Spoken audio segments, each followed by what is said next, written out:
Hello everyone. So ముద్దపప్పుతో పప్పు పులుసు ఎలా చేయాలో చూపిస్తానండి వేడిగా.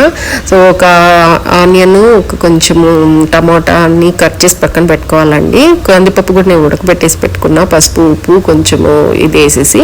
తర్వాత ఒక బాండల్లో జీలకర్ర, ధనియాలు, కొంచెము ఎండుమిర్చి, కరివేపాకు, ఆనియన్, టమోటా అన్ని బాగా మగ్గనిచ్చుకోవాలండి. ఆ తర్వాత కొంచెం కారము, కొంచెం ఆల్రెడీ నేను కొంచెం సాల్ట్ వేసాను కాబట్టి చూసేసుకున్నాను. ఆ ముద్దపప్పును కూడా అందులోనే వేసేసి టమోటాలన్నీ బాగా మగ్గిన తర్వాత కొంచెం టమోటా దాంట్లో వేసేసుకునేసి సాల్ట్ కానీ చిల్లీ కానీ మనకి ఏదన్నా తక్కువ ఉంటే చూసుకొని వాటర్ ఎంత కావాలో కన్సిస్టెన్సీ అంత వేసుకోండి. అందులో కాడలుగా ఉండేటి ఫస్ట్ వేసేసానండి కొత్తిమీర. ఆ తర్వాత కొంచెం ఆకులుగా ఉండేటివన్నీ తర్వాత లాస్ట్లో దించే ముందు వేసుకున్నాను.